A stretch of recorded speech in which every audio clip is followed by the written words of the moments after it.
Bom dia, tá começando mais um Manhã Diversa. Hoje é segunda-feira, dia 13 de fevereiro e é muito bom começar a semana e o dia na sua companhia e, claro, também da minha parceira Mari Zacaron. Bom dia, Mari. Bom dia, Bárbara. E pro pessoal de casa, hoje vamos falar de volta às aulas aqui no programa, já que muitas crianças e jovens estão voltando para a escola hoje. E esse momento gera um misto de empolgação e preocupação, tanto nos estudantes quanto nos pais. A gente vai receber uma pedagoga aqui no estúdio para conversar sobre isso. Hoje também é segunda sem carne no Bora Hangar. Vamos aprender uma receita versátil, inusitada e deliciosa. Arroz de forno recheado com cogumelos. E na resenha esportiva eu vou bater um bolão com Gabriel Luterbach sobre as atualizações dos estaduais. Bom dia, Gabriel. O que você conta? Bom dia, Bárbara. Bom dia, Mariana. Bom dia também ao pessoal de casa. A noite ontem foi boa para os tricolores. O tricolor carioca, o Fluminense, venceu o Vasco no Clássico por 2-0 com esse golaço do Cano. O argentino fez um golaço do meio de campo e fez o segundo gol da vitória do Fluminense. E o São Paulo também venceu por 3-1 com esse gol aí do Luan. Os detalhes daqui a pouquinho na resenha esportiva. É isso aí, daqui a pouco o Gabriel volta e a gente quer a sua companhia para começar o dia e a semana da melhor forma. Então fica ligadinho porque Manhã Diversa começa agora.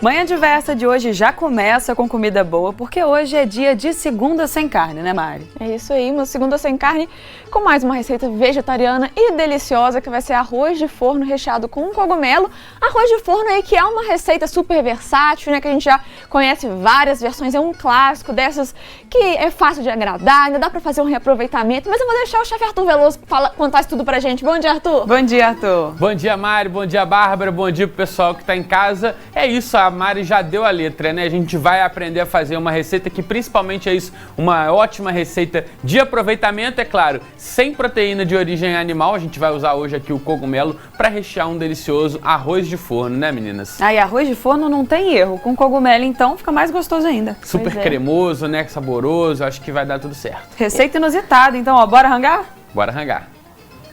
Sejam todos bem-vindos e bem-vindas de volta à cozinha do Manhã Diversa. Hoje aqui no Bora Hangar, segundou e segunda sempre é aquela tradição por aqui, né? Vamos de segunda sem carne aprender a fazer mais um prato vegetariano. A gente tá hoje com os cogumelos shiitakes aqui. Vamos preparar um arroz recheado, um arroz diferente então aí do nosso habitual. Prato de reaproveitamento, a gente vai usar aquele arroz cozido que já tem em casa. Se você não tem problema, cozinha um arroz, faz aqui que vai ficar bem gostoso, tá? A gente vai começar pelo nosso recheio, que eu preciso dar uma caramelizada na cebola, mas antes os ingredientes. Então papel e caneta na mão, celular para tirar a foto da tela, que hoje tem arroz recheado de cogumelos aqui no Bora Hangar. Para fazer essa delícia de receita, você vai precisar, para massa, 2 xícaras de chá de arroz branco, as 2 xícaras cruas, né? Você vai cozinhar, então vão render 4 xícaras de chá de arroz. 2 ovos, 1 caixinha de creme de leite, um maço de salsinha picadinho, 1/4 de pimentão amarelo bem picadinho, 1 lata de milho verde. Para o recheio, nós vamos usar 4 colheres de sopa de azeite, 2 dentes de alho picado, 1 cebola picada, 2 bandejas de cogumelo shiitake, 1 cebola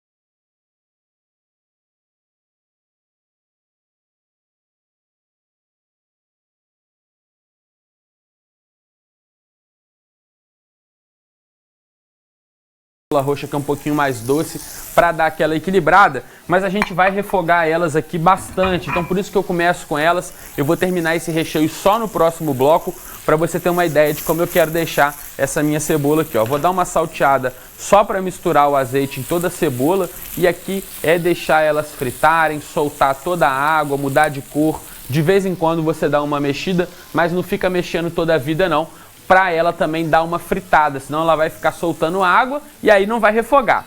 Beleza? Enquanto a nossa cebola vai refogando ali, eu quero te mostrar aqui que eu já cortei os cogumelos, que eles vão entrar na sequência aqui.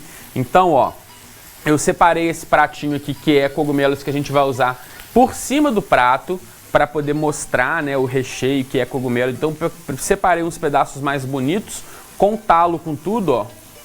Tá vendo? Tem gente que gosta de tirar o talo, eu acho que não precisa, vai cozinhar muito bem, é bom que ele dá uma texturinha a mais. Quem gosta de tirar, pode tirar. E o restante tá aqui nessa vasilha cortado, vê que eu cortei assim mais ou menos com a grossura de um dedo, tá? Ali na minha cebola também, vou adicionar, ó, um ramo de tomilho, depois a gente coloca mais um pouco. Aqui é para já ir soltando o aroma para as nossas cebolas. E aí, ó, você vai aqui desfolhando o tomilho, tá? A gente não coloca o talo dele, porque o talo dele não cozinha bem. Só as folhas.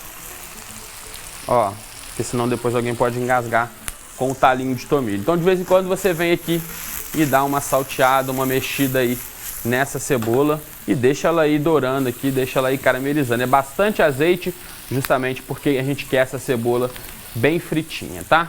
Então vamos lá. Vamos preparar a massa desse nosso arroz de forno. Vamos preparar ali, né, a base, que é aqui, ó. Eu tenho um arroz de reaproveitamento. A receita indica arroz branco, mas eu decidi fazer com vocês aqui com arroz integral para mostrar que dá para fazer e deixar um pouquinho ainda mais saudável a nossa receita, tá? Então você vai optar, seja arroz integral, seja arroz branco. A gente vai começar aqui, ó. Então aqui tem 4 xícaras de arroz cozido ou 2 xícaras de chá de arroz cru, tá? Arroz normal com sal, alho, cebola. Eu vou colocar aqui, ó, creme de leite, vou misturar aqui a parte e depois a gente incorpora ali no nosso arroz, tá? Então, creme de leite, vou colocar aqui também o milho verde, o pimentão picadinho, gente, bem picadinho, bem batidinho, tá? Quase aqui uma pastinha de pimentão. Vamos quebrar, né, em separados os ovos. Evitando assim, se tiver algum ovo estragado, algum ovo podre, né, da gente perder a receita toda. Então sempre quebra aqui os ovos em separado. Eu vou adicionar aqui, ó, metade do meu cheiro verde, que o resto eu vou deixar para finalizar por cima também. E já vou colocar uma pitada de sal, lembrando que o nosso arroz já está temperado, né, um arroz de reaproveitamento. Então vai devagar aí no sal e na pimenta, tá? A pimenta pode caprichar. O sal é que tem que tomar cuidado, porque como já é um prato que já veio temperado. Agora a gente vai misturar isso tudo aqui, ó. Fazer essa pastinha mesmo, né? Que vai deixar o nosso arroz super cremoso.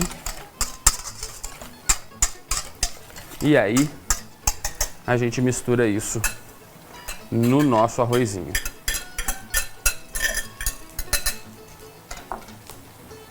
Então aqui, ó, aproveitando para raspar bem a tigela, para não ficar arroz nenhum para cá. Agora sim, a gente mistura tudo aqui, montando a nossa base, tá? Olha aí, ó, já vai ficando super colorido, já vai dando um aroma diferente. Enquanto isso, ó, a nossa cebola tá ali refogando. Esse aqui a gente pode deixar na geladeira para dar uma gelada, para na hora de montar ficar mais fácil.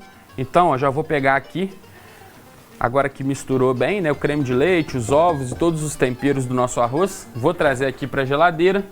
Ele vai ali apurando o sabor, vai também dando uma engrossada. Vamos ver como é que tá a nossa cebola ali? Ó, já começa, né, a pegar uma corzinha no fundo. A gente quer essa cor por toda a nossa cebola, então eu quero que ela refogue aqui até a gente ter, tá, toda a cebola douradinha desse jeito. Não é para queimar, tá? Por isso que de vez em quando você precisa vir aqui mexer para evitar que alguma parte dessa cebola queime, mas deixa ela dar uma caramelizada, ela vai aqui torrar, né, todos os açúcares dela, então vai dar aquela caramelizada, vai dar aquela adocicada. Então para quem não gosta de cebola, porque é picante e tal, pode ficar tranquilo que aqui o sabor ele vai ficar bem ameno, tá? O segredo é deixar então refogar bastante. E aí depois a gente entra aqui com os nossos cogumelos. Também na sequência aqui, ó, agora já posso adicionar, agora que ela já trocou bastante de cor, eu vou entrar com o meu alho que está cortado em lâminas, tá vendo? Ó? Então eu tenho aqui o alho cortado em lâminas, não cortei ele bem batidinho. Quem quiser deixar ele bem batidinho pode, mas aqui nesse caso eu quero essas lâminas para a gente poder sentir elas de vez em quando na boca, né? Alguns pedaços grandes de alho. E aí também facilita o processo, né? Você já ganha um tempo, né, de não ter que picar o alho bem picadinho. Ele vai passar o sabor dele aqui, pode deixar ele refogar bem. E aí quando você estiver comendo, às vezes aparece uma laminazinha de alho dessa e é super interessante. Ó, vou deixar refogando no fogo baixo aqui, apurando até ela ficar bem caramelizada mesmo. Vocês vão ver no próximo bloco. E aí depois, quando ela já tiver caramelizado legal, a gente entra rapidamente com os cogumelos, só para eles darem uma murchada, pegar o sabor dessa cebola, para a gente poder montar e levar para o forno o nosso arroz recheado. Combinado assim? Vamos para o intervalo então. Ó, no próximo bloco, aqui no Manhã Diversa, você fica por dentro do que foi destaque ontem de noite e hoje de manhã pelos portais de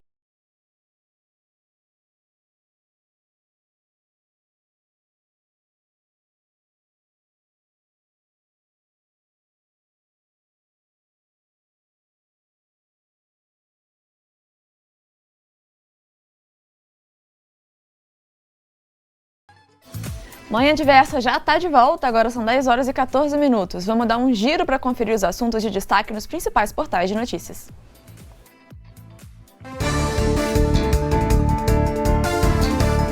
O portal Globo.com abre amanhã de segunda-feira falando do terremoto nas regiões da Síria e Turquia.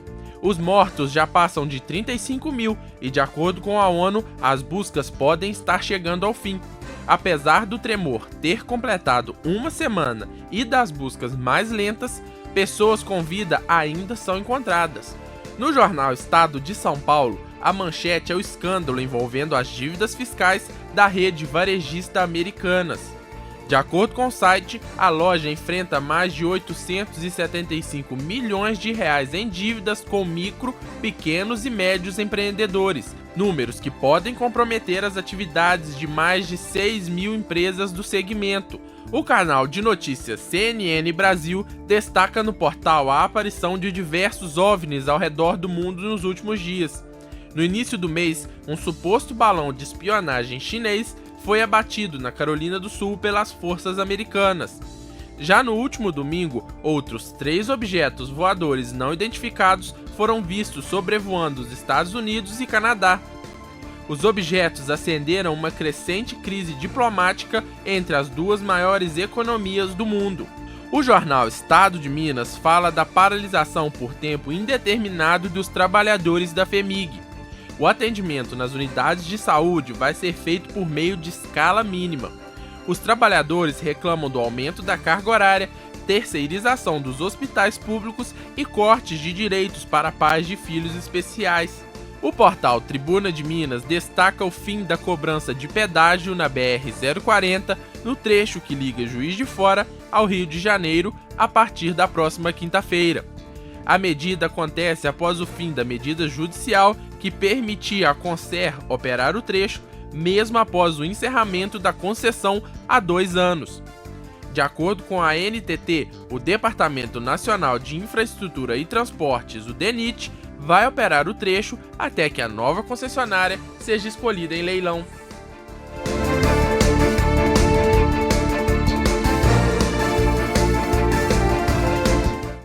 E apesar de ainda faltar alguns dias para o carnaval, o Rio de Janeiro já foi tomado por blocos de rua para todos os gostos, com muita cor, brilho e alegria. O aquecimento para a alegria promete.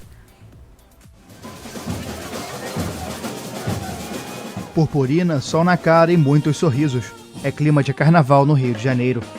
Oficialmente, a festa só começa na semana que vem, mas blocos de todos os tipos tomam a cidade maravilhosa neste final de semana para a alegria dos foliões. Eu acredito que esse ano vai ser muito animado. O povo já está animado, né? Querendo ir às forras dos 2 anos que não pulou. O carnaval de rua é a alma do carioca, né? A gente está num mundo tão hostil por vários motivos e acho que a gente não perde essa alegria nunca, né? Então, mesmo diante de qualquer dificuldade, a gente está curtindo, acho que não dá para viver sem. Esse é o primeiro carnaval sem restrições desde o início da pandemia, já que em 2020 e 2021 não houve festa e em 2023 teve que ser realizado em abril. E para curtir os bloquinhos, os foliões capricham nas fantasias. Na rua 25 de março, em São Paulo, os preparativos estão a todo vapor. Nessa época, as barraquinhas da 25 de março exibem glitter, tule e fantasias. O maior centro de comércio da América Latina não deixaria de ter opções baratas para quem quer brincar o carnaval. Liana está ansiosa. Depois de 2 anos praticamente sem carnaval, tá todo mundo super animado esse ano. Leonardo tirou férias para aproveitar a festa e tem toda uma organização de fantasias. Ele quer ter 20 opções. Eu vou sair, vou para Salvador, vou para Rio, vou ficar em São Paulo. Então eu tenho que ter looks para todos esses dias e dias variados. Depois de 2 anos sem carnaval de rua, essa loja pretende receber clientes até o fim do mês, porque depois do carnaval ainda tem o pós. Com 2.000 funcionários diretos e indiretos, o dono da loja espera vendas 28% maiores que no último carnaval pré-pandemia de 2020. Otimismo também na união dos lojistas da Rua 25 de Março e adjacências. Estamos apostando com tudo esse ano. Depois de 2 anos de carnaval de rua parado, sem carnaval, então estamos apostando com tudo. Com alma, com tudo, pelo amor de Deus. Nós temos que fazer um bom carnaval para tirar a gente do vermelho que estamos os últimos 2 anos. Em todo o país, a Confederação Nacional do Comércio tem uma expectativa menor. Aumento de quase 17% nas vendas em relação ao ano passado, mas 3,3% abaixo do registrado no último carnaval antes da pandemia. Mesmo sem planos de ir às ruas, Lucimar quer estar pronta para curtir nas redes sociais. Eu não saio mais para a avenida, então estou me preparando para fazer posts no Instagram. O ano passado eu fiz com óculos e agora eu vou fazer com máscaras, porque eu amo carnaval. Aconteceu ontem a grande final do campeonato de futebol americano Super Bowl. Em uma partida emocionante, Kansas City Chiefs foi vitorioso pela 3ª vez. No intervalo, o show ficou por conta de Rihanna, outra que teve uma atuação antológica.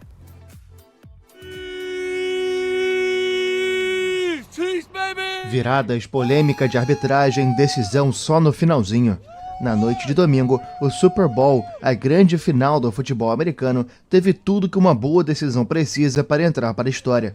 Depois de uma partida emocionante com várias trocas de liderança, o Kansas City Chiefs venceu o Philadelphia Eagles por 38-35 e conquistou o 3º título na história da franquia. A vitória só veio com uma atuação antológica de Patrick Mahomes. O astro do time, que joga como quarterback, o organizador do ataque, de apenas 27 anos, precisou superar uma lesão no tornozelo direito que foi agravada durante a partida para manter o time vivo na disputa pelo título. A vitória só foi assegurada pelos Chiefs a 8 segundos do final da partida, depois de uma polêmica marcação de falta da arbitragem que possibilitou ao time de Kansas City manter a posse de bola até não ser possível para os Eagles fazerem mais nada. Mahomes se consolida assim como o nome mais bem posicionado para perseguir o recorde de 7 títulos de Tom Brady, ex-marido de Gisele Bündchen, que anunciou a aposentadoria este mês aos 45 anos. O principal evento do calendário esportivo dos Estados Unidos teve a habitual extravagância dos americanos e contou com o show do intervalo histórico de Rihanna. A artista de Barbados protagonizou um esperado retorno aos palcos e apresentou vários sucessos da estelar carreira, tudo isso grávida do 2º filho, algo que não tinha sido anunciado até então.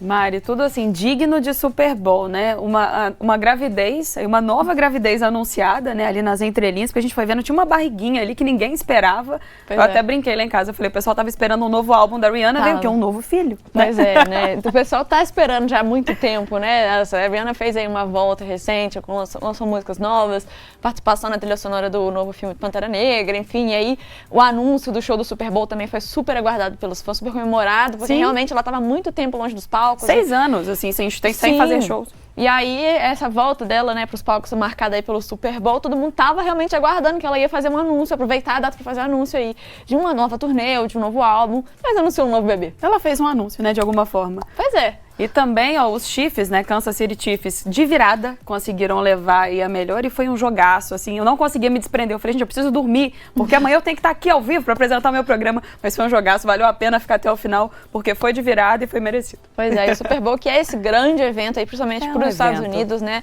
os norte-americanos aí, realmente super fãs do futebol americano, né, e aí o Super Bowl é esse grande evento, o show, né, do intervalo é a grande atração, porque muitas pessoas que não gostam de futebol americano assistem pra ver o show, como foi o caso da Rihanna, por exemplo, né? E é sempre grandes artistas que são convidados, então tem essa expectativa em cima de quem que vai estar lá participando. Esse ano aí com essa grande volta da Rihanna, que não sabemos se vai ser bem uma volta mesmo, né? Mas o jogo, né, pra quem realmente... Eu não entendo nada de futebol normal, quanto mais de futebol americano, né? Mas o pessoal que gosta ainda junta isso tudo. A grande final com esses super shows que é super aguardado. E o Super Bowl consegue realmente mobilizar, assim, as várias tribos, né? A galera que curte futebol americano, a galera que curte música, eu que curto as duas coisas, então fico pirada com o Super Bowl.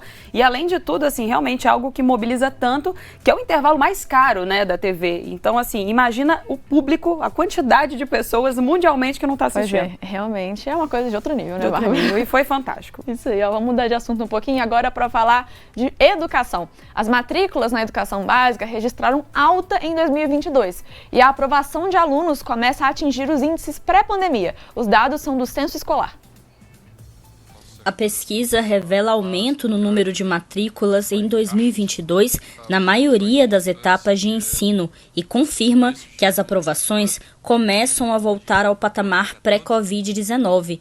Houve cerca de 100 mil novas matrículas no ensino médio e 260 mil no ensino profissional. Crescimento também na educação infantil. 36% das crianças até 3 anos frequentaram a escola no ano passado. A meta para 2024 é atingir 50% desse público. O ministro da Educação destacou que os dados servem para o país construir políticas públicas. Para que a gente possa não só avaliar a situação da educação brasileira, mas construir os caminhos e os desafios que nós temos pela frente.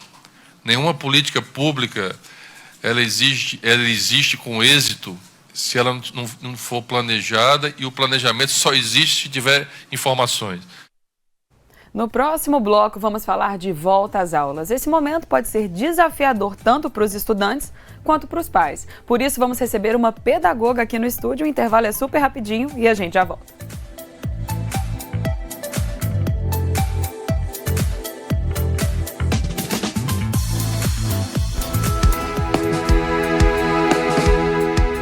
A campanha de vacinação contra a Covid-19 continua nas unidades básicas de saúde de Juiz de Fora, no Departamento de Saúde da Mulher Gestante, Criança e Adolescente e no Serviço de Saúde do Idoso. A vacina contra a influenza também está disponível para todos os públicos e pode ser aplicada junto com o imunizante da Covid-19. Para se vacinar, o morador deve levar documento de identificação, cartão do SUS e de vacinas. Manhã Diversa já está de volta, agora são 10 horas e 28 minutos. E milhares de estudantes em todo o Brasil voltam às aulas hoje. Quem já viveu isso, seja como aluno, seja como pai de uma criança ou adolescente em fase escolar, sabe que é um misto de sentimentos. Bárbara, como que era aí a volta às aulas para você? Me conta. Mário, eu lembro de um episódio, soube de um episódio que a minha mãe me contou, minha mamãe Rosana, ela falou que a primeira vez que eu fui pro colégio, teve muita emoção, mas por parte dela, porque ela falou assim que eu simplesmente entrei e fui. E ela chorou, porque ela falou assim, você não chorou, você não hesitou, nem olhou para trás, você assim só foi. Então assim, eu fui uma aluna bem resolvida desde o primeiro momento. E você? Que bom, Bárbara. Olha, eu não sei, eu tenho que perguntar inclusive para meus pais como foi meu primeiro dia de aula, porque eu acho que eu nunca ouvi essa história. Eu sei que a primeira escolinha que eu estudei quando eu era pequena, eu acabei tendo que mudar, porque era daquelas telhas de metal, e era numa época de muita chuva, e eu ficava com medo do barulho. bagulho da telha. Eu era muito pequenininha, tinha 2 aninhos. Então, assim, eu ficava com medo e mudei por causa disso. Mas as minhas histórias de volta às aulas mesmo são mais engraçadas ali no começo da adolescência, porque tinha aquela coisa do primeiro dia de aula. Aquela a autoestima expectativa não era muito alta, sabe, Bárbara, nessa época. Então, tinha aquela coisa, tipo assim, a gente tem que entrar no primeiro dia de aula como se fosse um desfile. Causando uma ótima primeira impressão. Não era assim, não dava muito certo não, mas a gente tentava. E aí eu colocava, assim, eu ia arrumada, assim, no dia de aula às vezes até montava, tinha um uniforme, né, mas escolhia ali um sapato novo, ou uma calça nova, um acessório novo, a maquiagem, fazia um penteado diferente, que depois olhando nas fotos era sempre uma coisa duvidosa, e escolhia uma música dessas que faz você entrar com uma... Era um clipe, né? A adolescência é um clipe. Só que eu ouvia a música no fone de ouvido, né? Então o desfile estava acontecendo só pra mim mesmo e ninguém tava nem percebendo que eu tava chegando. Mas o que importa é a intenção. Aí, ó, e virou uma ótima adulta, ou seja, deu certo, mas o caminho foi digno. Uma hora dá certo. Ó, mas ansiedade, angústia, empolgação de rever os amigos pra quem é estudante e também a tensão de ter que ficar longe dos filhos pra quem é pai, é muitos sentimentos, né? E para ajudar a lidar com tudo isso, convidamos a pedagoga Elisa Helena de Oliveira. Então, bom dia, Elisa, seja muito bem-vinda à Manhã de Versa. Bom dia, obrigada pelo convite. E eu estou aqui com vocês justamente para tirar essas dúvidas, né, que são muito frequentes, principalmente com os mais novos, mas às vezes os mais velhos também têm toda uma questão de adaptação. Eu costumo dizer que para nós mesmos é difícil nos adaptarmos a um novo emprego, nos adaptarmos a novos lugares. Então não é diferente para os nossos estudantes, né, para as nossas crianças. É isso aí, então vamos falar dessa adaptação, né, a volta às aulas, como que deve ser feito? De forma gradual, porque a volta das aulas, o fim das férias para as aulas é de uma hora para outra, isso não tem muito jeito, mas e a readaptação à rotina? Qual que é a melhor forma de fazer isso? Então, na verdade vai depender muito do estudante, da criança, né, em questão. Para os mais novos, o ideal, se forem estudar em uma escola integral, entender que não vai ser na primeira semana que vai ficar de 8 da manhã até 6 horas da tarde, né? Tem crianças que ficam muito bem, crianças que não. Então, é tudo um processo, né? Que precisamos ter um olhar bem carinhoso, né? Para a questão de choro ou de desânimo, ou às vezes até de mudança de comportamento, né? Porque às vezes tem alguma coisinha que não está sendo legal durante o processo. Então, o ideal é mesmo que seja processual, aos poucos, principalmente para os mais novos e para os mais velhos também entender que vão passar por esse processo. Então, sempre tentar conversar em casa, como tem sido o dia, está ficando muito cansado, fazer esse tipo de observações. E nesse processo, Elisa, nessa adaptação, né, à nova rotina, estabelecer horários é uma das ferramentas? Com certeza. Justamente, a gente pode também até chamar de combinados, né? Construir esses combinados junto com eles em casa, para entender que de certa hora, ele vai para a escola, chegando em casa, no determinado horário, ele pode brincar ou fazer ao contrário, fazer primeiro a tarefa, mas sempre combinando que tem a questão de que uma coisa, né, tem a responsabilidade e tem o lazer. Mas para acontecer o lazer, tem que cumprir com as responsabilidades. A coisa que eu mais escutava da minha mãe quando eu era criança era a primeira obrigação, depois a diversão. Lembra disso? Teimava aí, para não esquecer. Mas para eles irem se acostumando, né? Que ao longo da vida nós temos responsabilidades e vamos ter até chegarmos ao fim, né? Então é só para ir construindo esse sentimento de pertencimento, né? De algumas coisas que podemos sim, de fato, fazer e já irem entrando, né, nos caminhos para assim ir crescendo. E para ir criando também esse senso de propósito, né? O porquê que eu faço determinada coisa, por que eu tenho que fazer determinada coisa. Exatamente. Com certeza. E além dessa organização de horários, que outros recursos aí são fundamentais ou podem ajudar nesse processo de readaptação? Os planners, né? Principalmente para os estudantes mais velhos que já estão na pré-adolescência, fazer um quadro mesmo com a rotina toda junto com eles, que pode ser com imagens ou escrita mesmo. Uso dos aplicativos também, né? Com os horários, para saber que, por exemplo, de segunda, no primeiro horário tem matemática, no segundo tem ciências. e assim por diante. Eu acho que a melhor ferramenta mesmo é um quadro mesmo feito, né, para os menores com imagens, para entenderem qual que vai ser a rotina do dia, e para os mais velhos os planners mesmo, que eles mesmos têm autonomia de já ir escrevendo e sabendo o que eles vão fazer. E você falou sobre mesclar, né, as atividades pedagógicas com o lazer. Você acredita que isso de fato precise ser oficializado, talvez num cronograma, assim, os momentos ali de lazer e os momentos de atividades pedagógicas? Depende, né, da rotina, por exemplo. Tem escolas que não têm, por ser período integral, elas não têm tarefas, deveres de casa, mas nada impede que a criança estude. Então, sim, eu acredito que tenha que ter um momento de estudo que necessariamente não precisa ser maior do que o do lazer, né? Porque para podermos ter uma aprendizagem, né, efetiva de fato, a nossa mente tem que estar descansada. Então não adianta a gente carregar de informação e não dar um tempinho livre para ela poder criar coisas novas. E até para processar essas informações. Exatamente. Né? Então, assim, o fazer o horário é para criança que realmente precisa mesmo, né? O saber que ou não vai estudar, que tem aqueles que não vão, que não é que não gosta, mas às vezes prefere ou aprende de uma forma diferente. Então, o ler talvez para ele não vai, mas aí pode-se pensar em fazer alguma atividade, por exemplo, dentro de casa, com comidas, que traga um pouco de ciências. Então, aí ele vai aprender também, vai ter um momento de lazer e ao mesmo tempo de aprendizado. E essas estratégias com certeza ajudam muito, mas nem sempre essa adaptação, apesar dessa estratégia ser fácil, né? E aí nos casos que os pais percebem aí que os filhos não estão conseguindo se readaptar ou se adaptar à mudança de rotina com a volta às aulas ou com a entrada na escola pela primeira vez, né?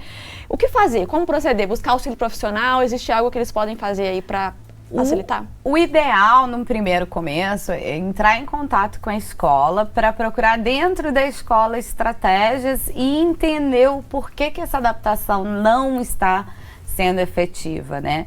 Porque a escola e a família, ela tem que estar muito unida. Então, às vezes, alguma coisa dentro do processo da entrada, ou dentro da sala de aula, ou um coleguinha que fala alguma coisa, faz com que essa adaptação seja um pouquinho mais difícil. Então, às vezes, detectando se é um problema mesmo dentro da escola, consegue se resolver, né? Conseguimos procurar estratégias para facilitar essa entrada. Agora, se após conversas, mudanças de estratégias para essas entradas, para essa adaptação, ainda estiver muito persistente, aí sim o ideal é procurar ajuda profissional, seja psicólogo ou até mesmo dentro da escola, né, orientador, para procurar saber por que não está conseguindo fazer a adaptação. E na construção de novos hábitos, a gente sabe que o sono, ele é determinante, né, para vários aspectos. E para a aprendizagem, ele é também um ponto assim fundamental para que se tenha sucesso? Existem estudos que comprovam que a privação do sono mesmo, ela vai deteriorando todo o nosso sistema imunológico, a nossa mente. Então, de fato, o sono e colocar horários de sono que permitam o descanso por completo, né? Não somente para as crianças, para nós mesmos também. É fundamental.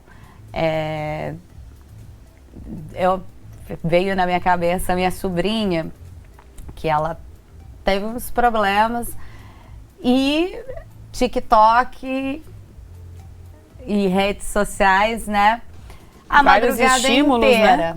A madrugada inteira, e ela estava trocando o sono. Aí acarretou um monte de problemas, não somente na escola, mas de saúde mental mesmo. Então, assim, para os pais, né, estipulem horários de sono. Se tá percebendo que está trocando sono dia pela noite, procure ajuda, porque de fato é importantíssimo que as crianças, assim como nós, tenham um sono de qualidade. Não somente para o aprendizado, mas para todos, para o nosso corpo mesmo. E pode ser preciso uma readaptação gradual do sono também, né? Porque muitos, principalmente os adolescentes, né, aproveitam, os pais, né, deixam que, como não vai ter que acordar cedo para ir para a escola, deixa o filho ficar acordado até mais tarde, ele acaba dormindo também até mais tarde. E aí fica fazendo isso até o último dia de férias, no dia seguinte tem que ir para aula cedo, parece que está um fuso horário diferente, o organismo arruma. E aí também precisa, essa volta ao dormir cedo e acordar cedo também precisa ser gradual, né? Sim, com certeza. São todos processos, né? Eu falo que o nosso corpo todo faz vários processos ao longo do dia. E não é diferente, seja na nossa rotina, seja na adaptação à escola, seja nos nossos hábitos alimentares. Exige, né? Eu brinco que a gente tem que aprender a se sentir confortável com o desconforto, né? Porque mudanças são desconfortáveis.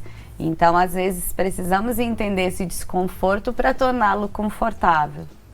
E que elas podem ser amenizadas, né? Às vezes aproveitar esse momento de sono para uma contação de história, né? Para aquele momento de leitura, que aí a gente já vai entrando naquele processo de desaceleração, né? É uma forma até mesmo de estimular o processo criativo. Então, assim, o sono não precisa ser só esse compromisso, né, do dormir. Ele pode ser também um momento gostoso. Com certeza. E é o melhor momento porque, assim, já estão todos prontos, né, para viver um momento em família, né, que hoje são tão difíceis.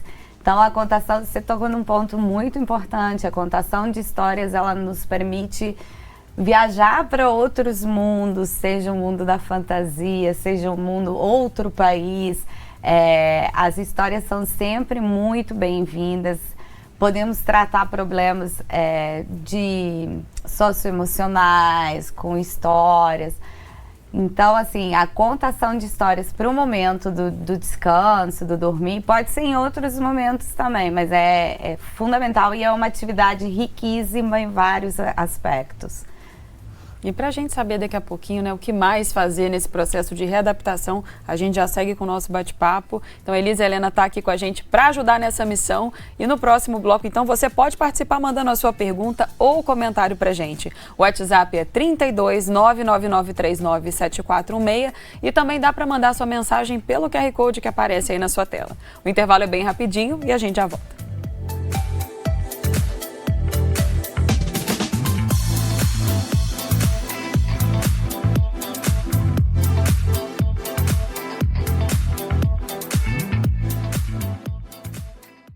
Manhã Diversa já está de volta e hoje estamos conversando com a pedagoga Elisa Helena de Oliveira sobre a volta às aulas e também os desafios enfrentados por pais e estudantes nesse momento. Bom dia novamente, Elisa. Bom dia. E por falar em pais, quero saber se eles precisam realmente assim ser exemplos.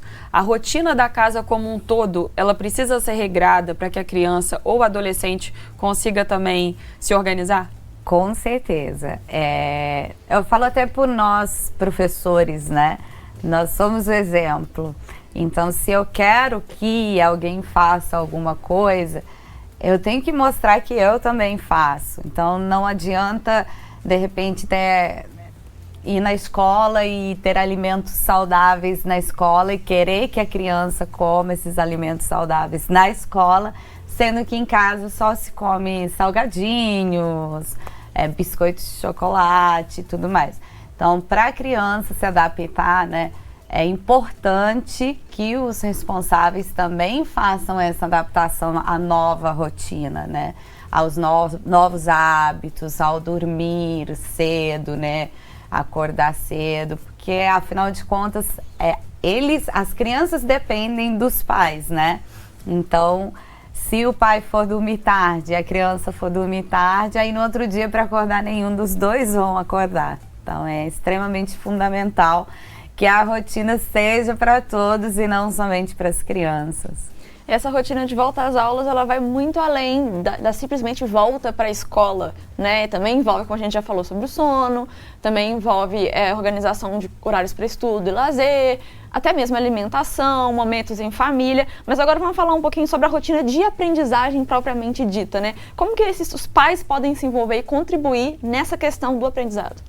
Na questão do aprendizado, é sempre importante, primeiro, que não aconteçam cobranças excessivas e expectativas abusivas, né, por assim dizer, porque às vezes os pais colocam expectativas nas crianças e às vezes a criança fica com aquilo tão internalizado que atrapalha o aprendizado. Por quê? Porque fica, ai não, mas se eu não tirar 10, se eu não tirar 10, se eu não tirar 10, e aí nesse se eu não tirar 10, ele perde a concentração de fato.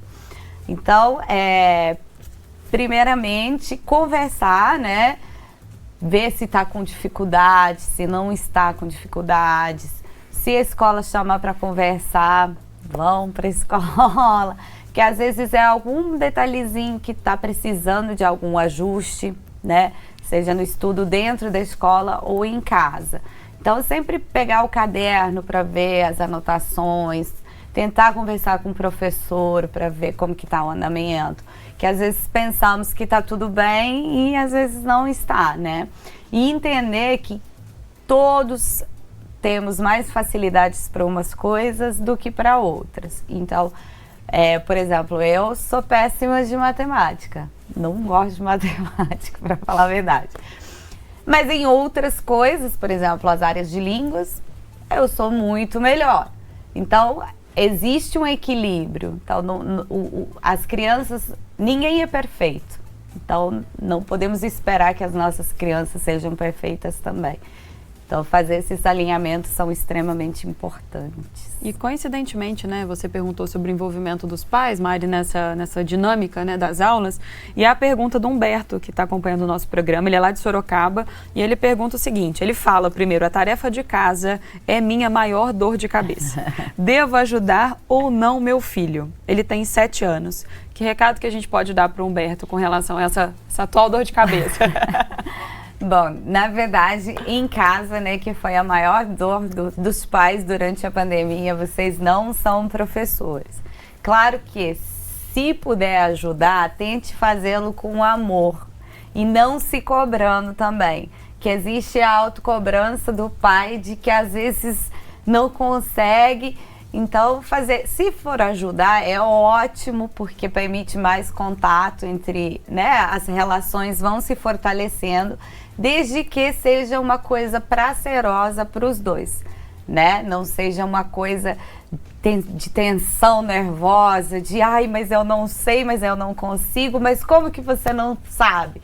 Então, se for ajudar, que seja de coração e de uma forma tranquila. E é ótimo para estreitar as relações mesmo. E tem uma coisa que eu acho interessante também de falar, é que muitas vezes as crianças e os adolescentes até têm a sensação de que os pais sabem tudo, né? E aí quando eles têm alguma dúvida sobre o dever de casa, perguntam para os pais, e às vezes os pais ficam frustrados porque eles ou não conseguem explicar, ou porque eles realmente não sabem, não entendem aquilo. E às vezes não querem assumir que não sabem, né? Porque fica naquela situação. A criança também fica nessa, só fica nessa frustração, porque ela continua sem entender aquilo, continua sem conseguir executar, e aí eu acho importante também isso dos pais saberem assumir, olha filha, isso aqui eu não vou saber te explicar, anota aí pra você tirar a dúvida com o professor, pra tentar, né, esclarecer lá na escola, enfim, pra lembrar de perguntar, e não levar essa dúvida pra frente, porque, né, a gente realmente às vezes pergunta pros pais querendo a resposta, porque os pais têm a resposta de tudo, né, mas exatamente. Não é verdade. E agora vai o recado pros adolescentes, né, perguntem na escola. Que eu tenho percebido, né, que os adolescentes, a partir do 8º ano, já começa a ficar mais difícil a questão deles perguntarem, de se sentirem seguros para perguntar. Então, tem que perguntar, se não sabe, pergunte. E justamente o que você falou, essa frustração dos pais ao não saberem, é o que vai gerando esses conflitos de tentar fazer a tarefa, mas não sabe mais como, e aí que acaba se tornando num momento que a criança depois não vai querer nunca mais fazer a tarefa, porque não vai ser prazeroso. É a mesma coisa a escola, né? A gente vai falar um pouquinho mais, mas quando a escola não se torna um lugar ruim,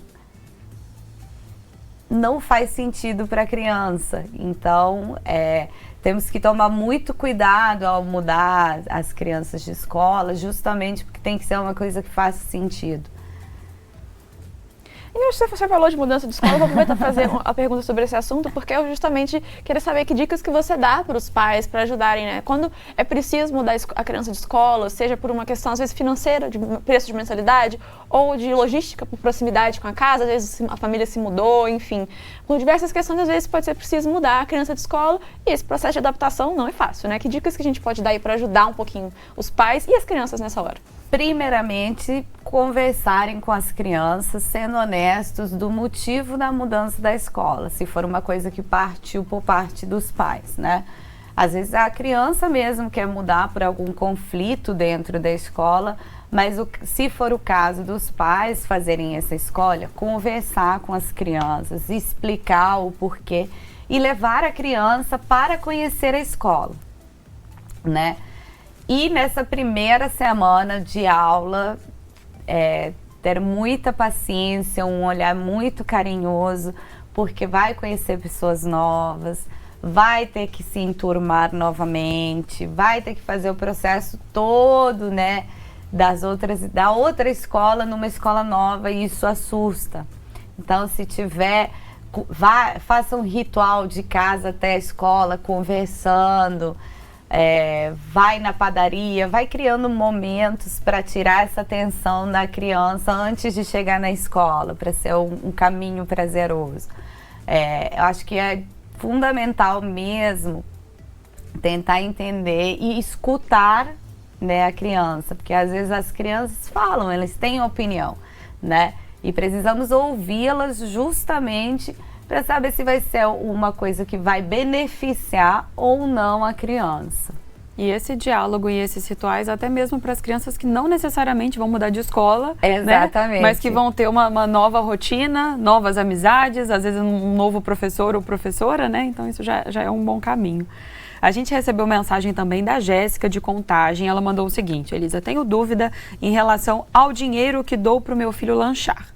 É bom para ele ir tendo autonomia, nesse sentido, né, de uma certa educação financeira e sabendo o valor do dinheiro, ou eu pago por ele? Ela disse que ele tem 8 anos. 8 anos, já está numa idade que é interessante ir criando essa autonomia.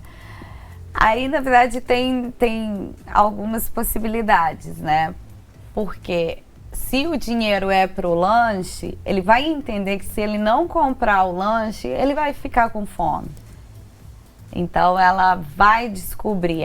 Agora, tem que ver qual o ponto, né, da dúvida, né? Eu acredito que seja, sim, interessante ela dar essa autonomia a ele, mas ele entendendo que esse dinheiro é para uma finalidade, que se ele gastar com outra coisa, né? Eu sempre falo que toda ação tem uma consequência, né? Então, nós temos o fato, no caso dela, que é o fato de dar o dinheiro, a ação dele e a consequência. Se ele não comprar o lanche, a consequência vai ser ele ficar com fome. Então, se ele está chegando com fome e tudo mais, aí vai do que ela quer ensinar para ele. Eu acredito que é muito mais de relação de mãe do que eu dar um conselho a ela, né? Para mim, ela está fazendo certo, mas se ele está ficando com fome, aí a gente precisa resolver. E realmente, de fato, ela vai ter que passar a comprar o lanche para ele. Esse também é um momento que muitos pais aproveitam para... As crianças começam a juntar o dinheirinho, né? Juntar fazer o troco. Conta. Exato, fazer a conta. Às vezes percebe, ó, essa coisa aqui é mais barata que essa. Se eu comprar mais barato, eu consigo juntar R$2 ali do troco. E aí eu quero comprar um brinquedo novo, comprar alguma coisa. Começa a juntar aquele dinheirinho. Eu lembro que foi mais ou menos nessa época que eu comecei a receber o dinheiro para eu mesma comprar minha merenda, que eu comecei a fazer meu cofrinho mesmo. Eu já tinha um, né, que eu, às vezes algum parente dava uma moedinha, eu guardava. Mas realmente comecei ali a juntar e depois ir lá contando e ver quanto que eu já tinha. Então tem toda essa empolgação da criança também, né? De falar, olha, agora eu consigo poder ter o meu dinheiro. E uma responsabilidade. Uma responsabilidade. E a gente junta ali R$20 já, fica, uau, eu tenho muito dinheiro, enfim, né? Toda essa emoção, isso é muito legal também, né? Mais uma pergunta que a gente recebeu aqui, ó, do Antônio, de Juiz de Fora. Ele pergunta o seguinte: meu filho não gosta de estudar, mas mesmo assim consegue tirar boas notas pelo conteúdo absorvido em sala de aula. Até que ponto isso pode ser perigoso? Ele ainda tem 9 anos, mas ele se preocupa a longo prazo, né? Essa facilidade do filho dele de absorver tudo em sala de aula e não querer estudar, pode ser um problema? Não vejo como um problema, até porque eu era assim na escola, fui a minha vida toda assim na escola, diferente da minha irmã.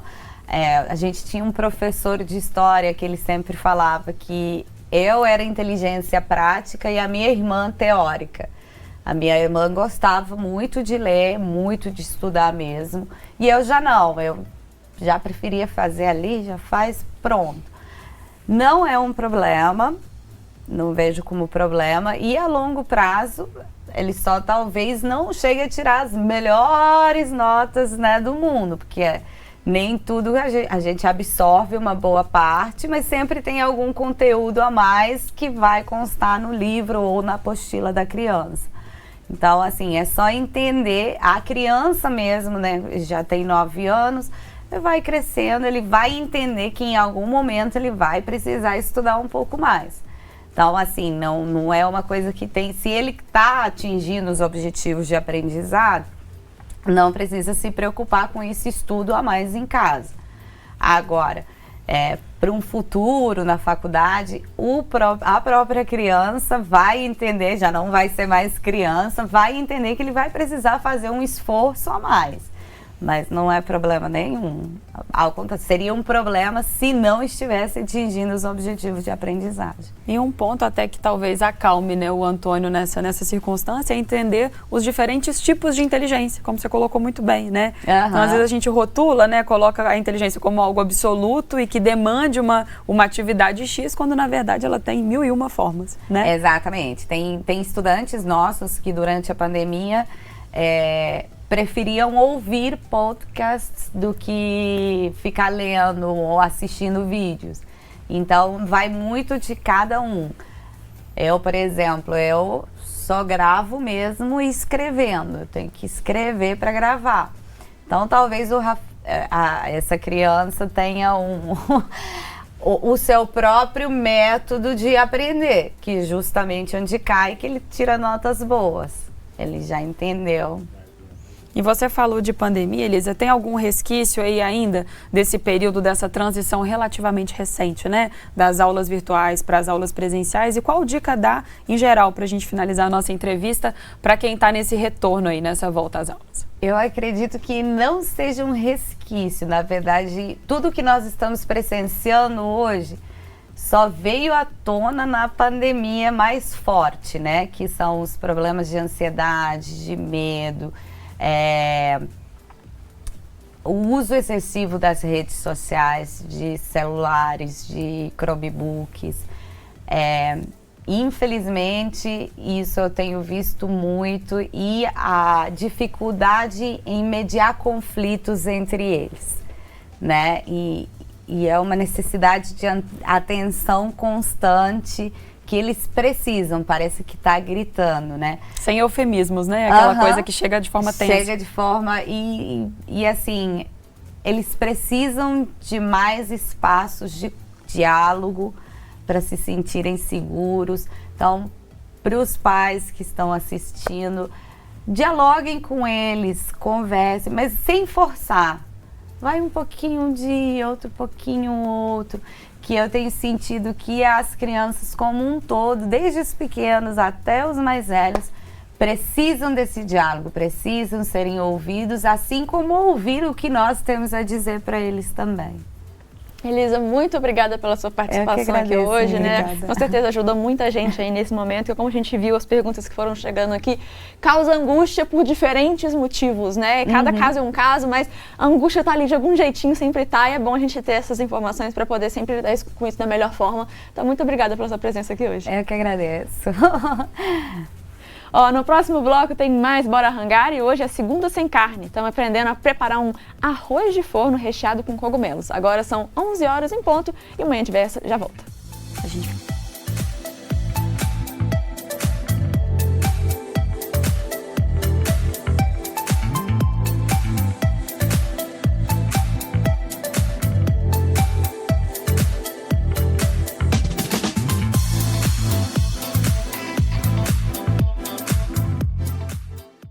Sejam todos bem-vindos e bem-vindas de volta à cozinha do Manhã Diversa nessa segunda-feira sem carne para mais um Bora Rangar de segunda, com reaproveitamento, com coisa gostosa, com receita simples, prática, que você vai adorar. Você está aprendendo a fazer comigo hoje aqui um delicioso arroz de forno, mas não é qualquer arroz de forno não, tá? É arroz de forno recheado com cogumelos shiitake. A nossa proteína hoje é do reino fúngico, a gente vai fazer um delicioso cogumelo para rechear aquele arroz que já estava parado na geladeira. A gente já começou no último bloco, então agora a gente vai retomar essa receita. Se você ligou a televisão agora, perdeu o início do preparo do nosso Bora Hangar, não se preocupa que sai tudo no nosso canal no YouTube, é só acessar que está aparecendo aqui embaixo, ó, youtube.com/TV Diversa, clicar no botão de inscrever-se, ativar o sininho para receber as notificações, aí quando a receita sair por lá você fica sabendo na hora e aí pode assistir no seu tempo aí na sua casa. Além da receita de hoje, todas as outras receitas você acompanha no nosso canal do YouTube.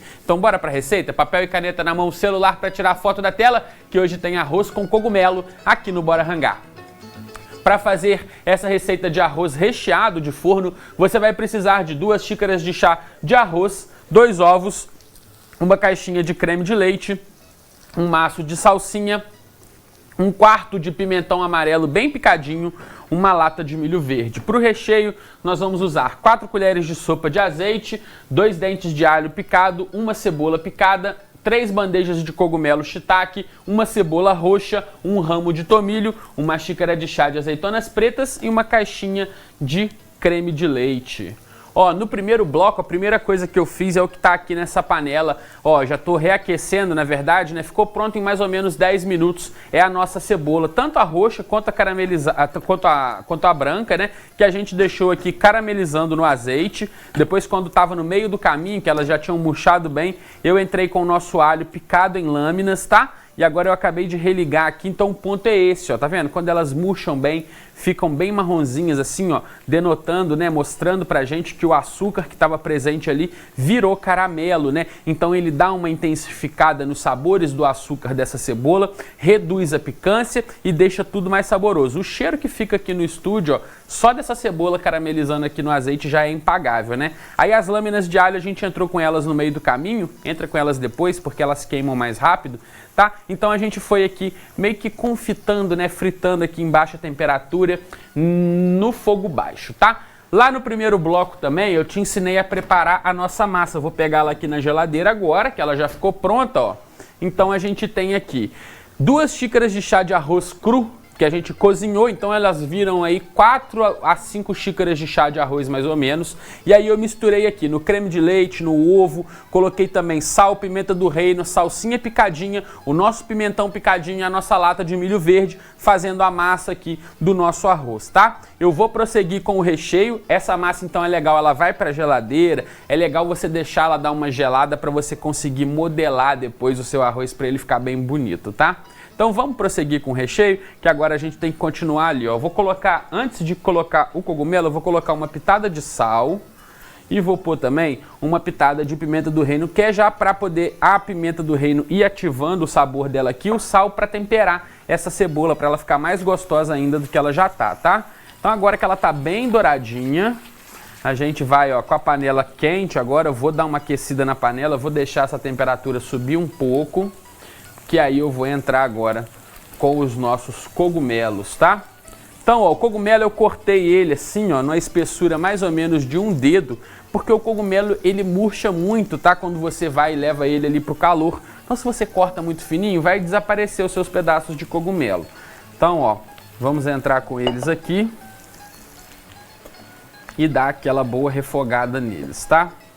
Eu não tiro o cabo dos cogumelos, você vai ver que o cogumelo tá com cabo, eu acho legal também, que depois na hora que a gente for comer, né, ele meio que mantém o seu formato. Ó, coloquei mais um pouquinho de sal, agora para temperar esse cogumelo, né, pimenta do reino, e eu vou colocar mais um pouquinho de azeite, para na hora que a gente virar aqui, ele tá bem untado, tá? Mais uma coisa que a gente pode pôr, é mais umas folhinhas do nosso tomilho aqui, ó. Então deixa cair um tomilhozinho aí, mais uma folhinha. O tomilho, para quem não tiver tomilho fresco igual eu estou usando aqui, pode substituir tranquilamente pelo orégano, tá? Eles são bem parecidos, o tomilho tem um frescor um pouco mais elevado, mas se você não tiver acesso, o orégano substitui bem, tá? Então agora, ó, que a nossa cebola caramelizaram bem, né? é a hora da gente dar essa refogada nos nossos cogumelos. E nessa receita aqui eu quero deixar eles murcharem um pouco sim, tá? Geralmente quando a gente usa cogumelo aqui, você está acostumado a ver até usando às vezes cogumelo cru, então eu dou só um susto nele aqui, mas nesse caso eu quero um recheio bem suculento, né? Então eu preciso que esses cogumelos deem uma murchada para poder caber também ali nessa minha travessa que eu escolhi, e além disso para ficar aquele recheio bem cremoso, tá? Então a gente vai refogar ele um pouquinho a mais do que você está acostumado a ver eu fazer aqui. Não tá errado também não, tá? Tem muitos lugares que só fazem cogumelo assim, bem refogado. Eu prefiro ele um pouco mais firme, mas para essa receita cai muito bem ele bem refogadinho. Então, ó, tem que deixar ele pegar calor, tem que deixar ele pegar sabor, e a gente vai entrar com creme de leite só o final. Depois, quando já tiver tudo refogado, tudo bem cozido aqui, né, bem saborizado, o aroma desses cogumelos refogando é impagável. E essa receita, geralmente receita de forno aqui, né, arroz de forno, sempre vai queijo, né? Hoje eu não estou usando queijo não, apesar de não ser uma receita vegana, né, a gente poderia entrar com queijo aqui, mas eu acho que para dar protagonismo ao sabor do nosso cogumelo, o queijo ele ia brigar forte aqui com o cogumelo e acabar sumindo um pouco o gostinho do cogumelo. Então por isso eu optei para não entrar com queijo aqui. Bom, é isso, ó, tá vendo? Não precisa refogar muito mais que isso não. Eu vou desligar a minha panela, vou entrar com o creme de leite aqui na panela quente, né, mas já desligada. Não tem necessidade de ferver esse creme de leite. O que a gente quer agora é que ele pegue, né, o sabor que ficou represado ali no fundo da panela, porque sempre agarra um pouquinho, né? E aí, ó, mistura bem. E olha que recheio cremoso, saboroso que a gente vai ter aí de cogumelos no creme de leite, tá? Aqui também uma sugestão que você pode fazer, transformar isso aqui num estrogonofe, por exemplo, né? Seria entrar aqui agora com uma colher de sopa de ketchup e outra de mostarda. Você já tem um excelente estrogonofe só de cogumelos aí, com essas cebolas caramelizadas que vão deixar tudo isso ainda mais gostoso. Tá vendo como ele muda de cor? Ó? Ele vai pegando a cor da caramelização da cebola, pega a cor do nosso cogumelo refogado, mexe bem, né? Até para esses ingredientes conversarem bem. E aí, nesse ponto, é importante experimentar para ver se tá bom de sal ou se precisar ajustar ainda, tá? Então, ó, você vai pegar um cogumelinho aqui com um pouquinho desse molho, que tá impagável. Já dá vontade de comer só assim, né, Gil? Fala aí, o Gil tá ali atrás da câmera, ali sofrendo. Apesar de não ter carne hoje, o Gil também não é desses que é só carne, né, Gil? O cogumelo é bom, né? Nossa. Muito gostoso. Eu vou colocar mais uma pitadinha de sal. Já tá bem temperado. Vou botar mais um pouquinho de pimenta do reino. E vamos então para a montagem desse nosso prato. Só misturar aqui, né, que eu acertei o sal e a pimenta. Então deixa bem misturado. E aqui, ó, já mostrar para vocês, o meu forno já tá ligado.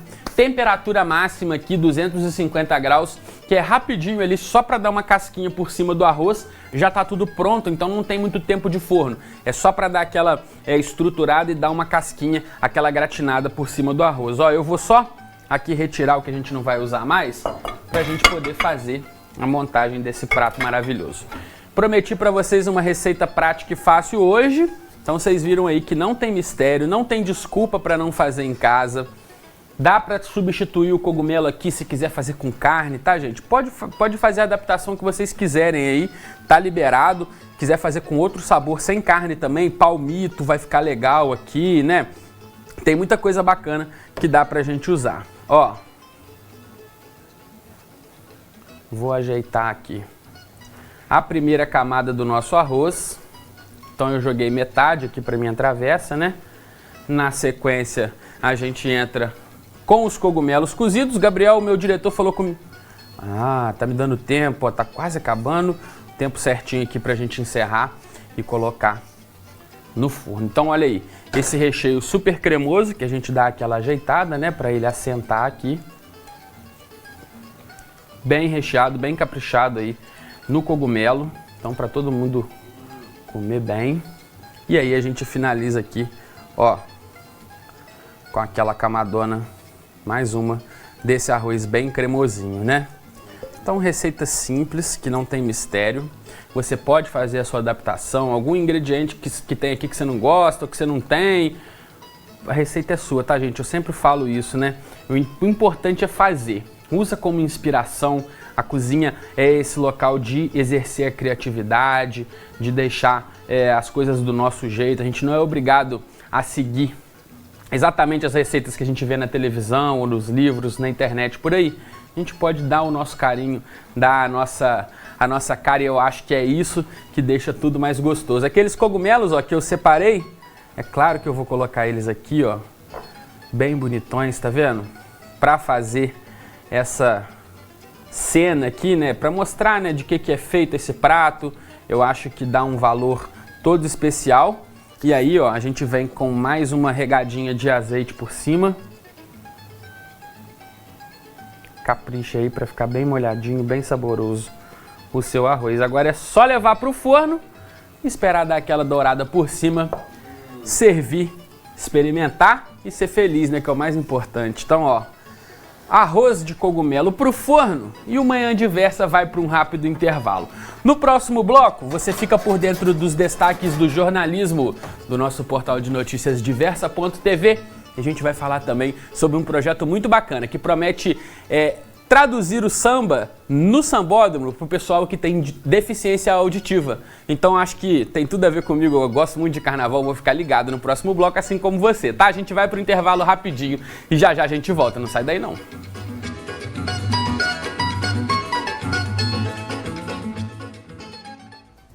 Onze horas e 16 minutos, Manhã Diversa já está de volta. Agora com as notícias que são destaque no portal Diversa.tv.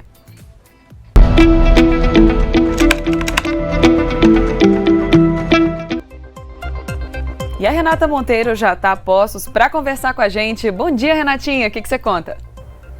Oi, Bárbara, bom dia, Mari, a todos e a todas que assistem ao Manhã Diversa dessa segunda-feira.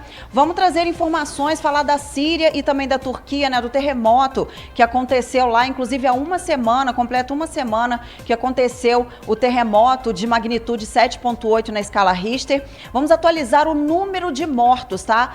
De acordo com as autoridades da Turquia e da Síria, o número já passa de 35 mil vítimas fatais. As autoridades da Turquia já confirmaram 31.643 mortes no sul do país e as autoridades da Síria registraram 3.581 mortos. Bom, hoje a Organização das Nações Unidas, a ONU, disse que a partir de agora as buscas por sobreviventes começaram a chegar aí numa etapa final. Ela pode estar caminhando para uma etapa final.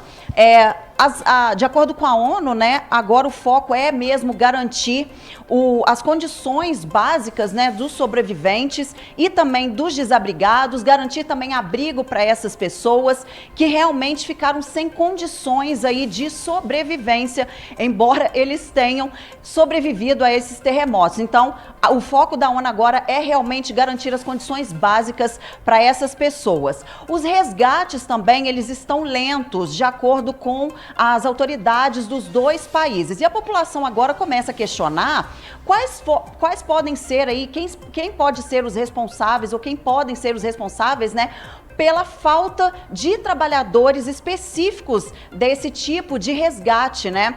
As autoridades lá da ONU, aliás, a Justiça da Turquia, inclusive, afirmou que já iniciou processos judiciais contra 130 pessoas que supostamente participaram aí de incorporações de imóveis que foram construídos com má qualidade, de forma ilegal e também sem saber das regras, sem poder estudar as regras de engenharia que pudessem garantir, que tornassem esses imóveis imóveis mais resistentes, né, a tremores de terras. Enfim, esses processos estão tramitando na Justiça da Turquia e provavelmente a gente vai saber aí de informações se realmente vão ser processadas essas 130 pessoas, pelo menos essas 130 pessoas aí que tiveram participação nessas incorporações corporações. Bom, destaques são esse mesmo, né, meninas, que inclusive ganhou repercussão aí nacional e internacional também. Eu vou aproveitar sempre, né, a minha presença aqui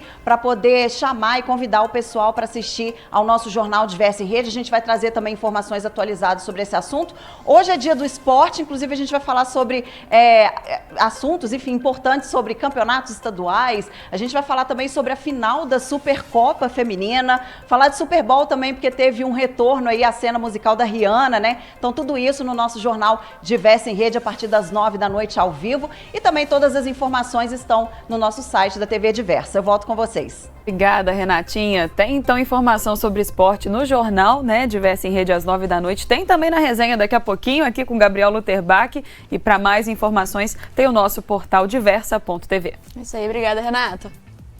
E agora a gente fala de carnaval, porque a festa do Momo promete ser mais acessível esse ano. No Rio de Janeiro, a Secretaria Municipal da Pessoa com Deficiência traduziu em Libras o samba enredo das escolas que farão um espetáculo na Sapucaí.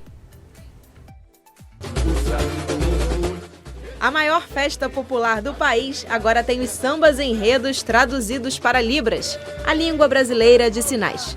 As traduções dos sambas do Grupo Especial e da Escola Embaixadores da Alegria, que abre o desfile das campeãs, estão sendo lançadas nas redes sociais da Secretaria Municipal da Pessoa com Deficiência. Até o momento, foram divulgados vídeos de 6 escolas. O Samba do Salgueiro, o primeiro a ser exibido, já tem mais de 30 mil visualizações no Instagram.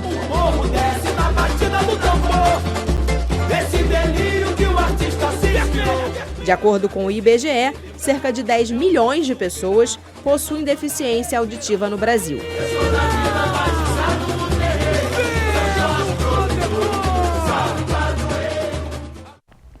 Muito legal essa iniciativa, né, Bárbara? Eu queria aproveitar para a gente chamar aqui no telão o nosso especialista em samba enredo, que é o chefe Arthur Veloso, para opinar sobre esse assunto. Arthur, você aí que é desse universo do samba enredo, conta pra gente qual que é a importância do samba enredo para os desfiles, para as escolas de samba e a importância dessa acessibilidade.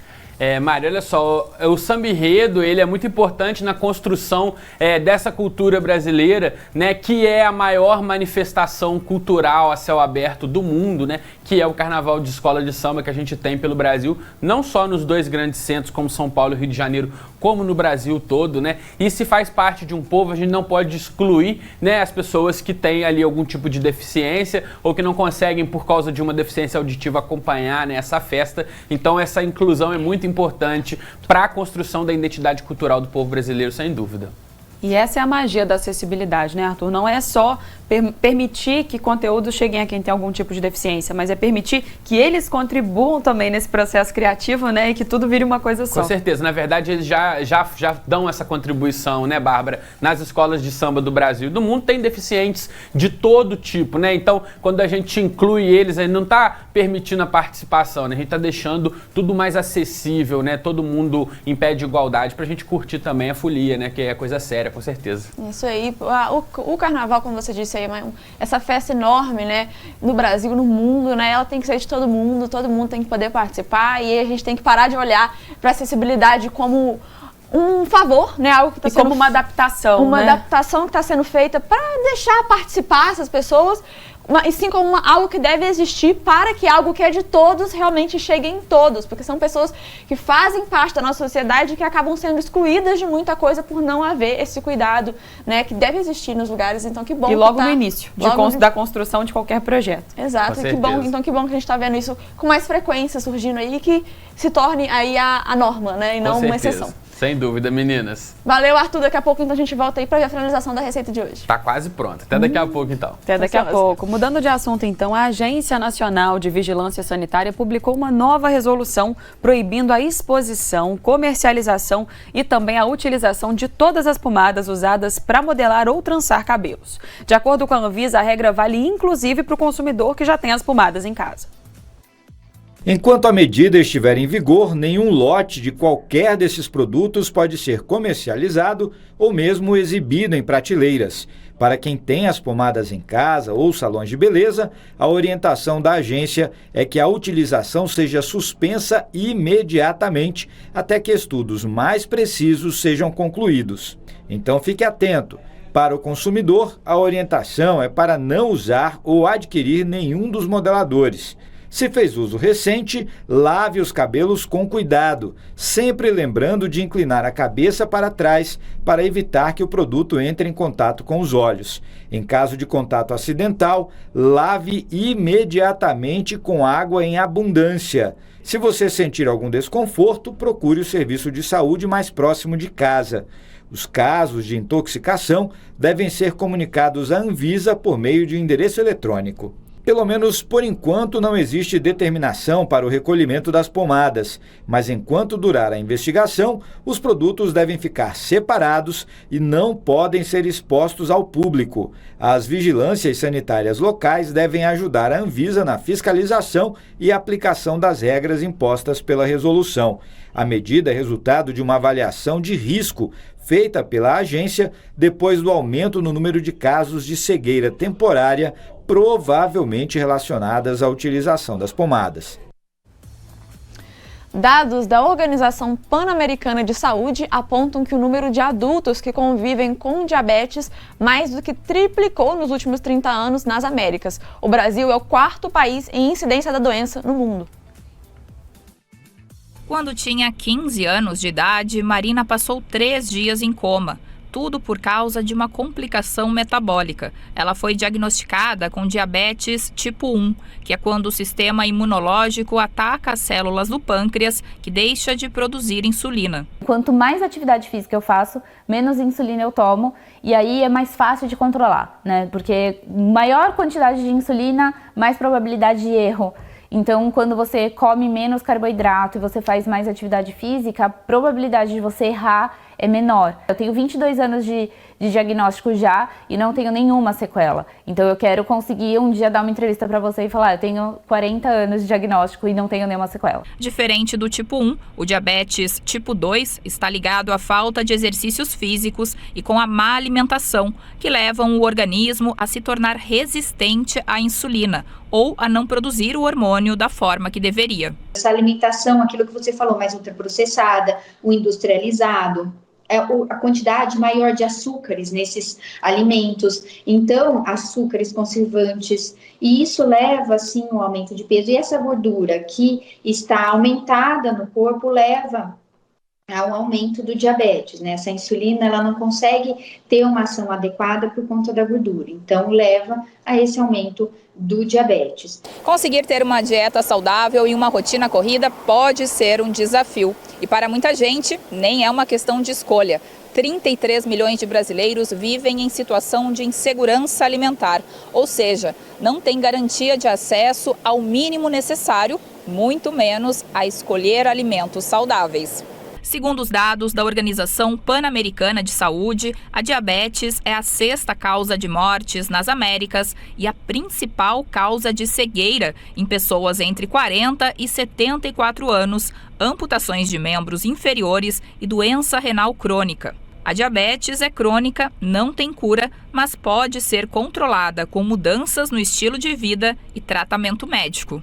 Uma dieta adequada, uma alimentação equilibrada, sem açúcares, né, que isso é super importante, carboidratos integrais, e também uma atividade física, que é muito, muito, muito importante para diminuir essa glicemia alta que está no sangue. No próximo bloco, meu parceiro de resenha, Gabriel Luterbach, chega aqui no estúdio com as atualizações do mundo do esporte. Agora são 11h28 e o Manhã Diversa já volta.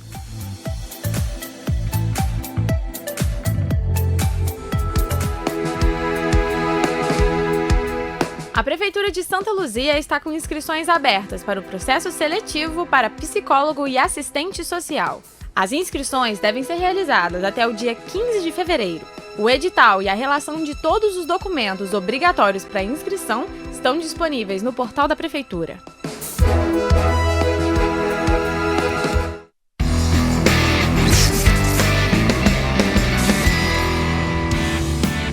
Manhã Diversa já está de volta e agora com a nossa resenha esportiva. Já vamos começar falando de Fluminense e Vasco. Bom dia, Gabriel. Bom dia, Bárbara. Bom dia, pessoal de casa. Vamos começar falando sobre esse jogo. E você acredita em lei do ex, Bárbara? Tem a lei do ex? Como é que funciona essa lei do ex? O Cano jogou no Vasco na temporada retrasada, antes de chegar no Fluminense. E ontem jogou contra o Vasco e o Cano foi decisivo para poder fazer os gols da vitória do Fluminense nesse clássico. Confira só.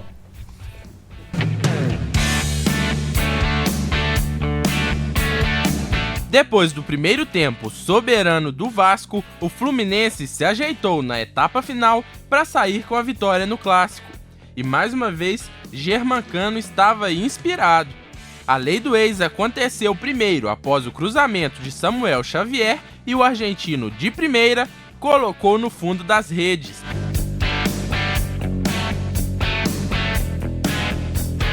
O segundo foi antológico, golaço. Rodrigo tocou errado e Cano, do meio-campo, arriscou, encobrindo o goleiro Léo Jardim. Fluminense 2, Vasco 0.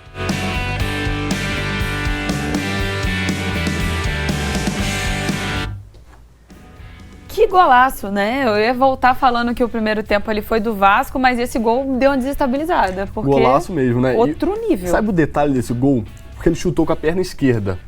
E ele é destro. Então ele ainda chutou com a perna que não... perna dele. Exatamente, que não é predominante. Então Germancano fez um golaço, aquele gol que é para colocar uma placa no Maracanã. Foi um gol realmente sensacional. E como você estava falando, o primeiro tempo ali foi mais do Vasco, o Barbieri foi muito bem na decisão dele. Porque o que ele fez? Ele colocou 3 volantes e colocou o Gabriel Peck, que está muito bem na temporada, e o Alex Teixeira, que também está bem. Então ele deu amplitude nas laterais, nas pontas do campo e fechou o centro. O Fluminense não conseguiu jogar no primeiro tempo. Aí o Diniz também foi muito bem na substituição. Ele tirou o Arthur, que é o menino que fez a estreia dele como titular no Fluminense, apenas 17 anos, e colocou o Lima, porque o Arthur não estava dando combate, o Fluminense estava perdendo o jogo no meio campo, porque o Vasco recuperava a bola e acionava os pontas.